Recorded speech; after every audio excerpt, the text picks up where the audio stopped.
No te voy a poner en esa situación, hermano. Si quieres ver batallas, acércate. Si quieres ver batallas, acércate. 4x4, 3 pasas. Yo no inventé las reglas, solo las disfruto. Yeah, yeah, yeah, yeah. Oh, oh, oh, oh.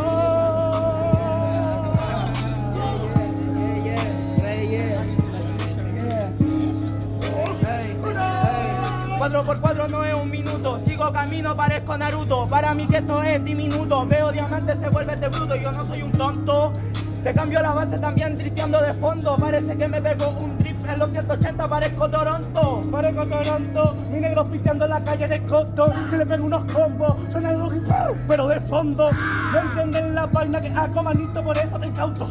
Del Toronto pa' Toronto soy Drake, ando jugando en los ractos. Personajes secundarios, según varios pero fecundaron. No el principal, yo no un disparo, no es de atrás, sino de varo. Sino de varo también del valor que degradaron, pero los potos brotaron. Ahora mismo como los porotos y la botara, estos dos se fusionaron. Si se fusionan, estos rappers son burdes patéticos. Si la fusionan flow y léxico, pero termina todo en el médico, qué patético.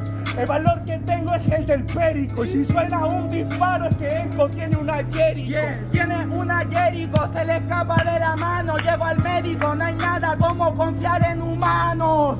Otra cosa que después yo te la aclaro. Minutos de silencio ante segundos disparos. Yeah. Segundos disparos, pero el disparo está claro. Es la luz al final del túnel que muy pocos nos miraron.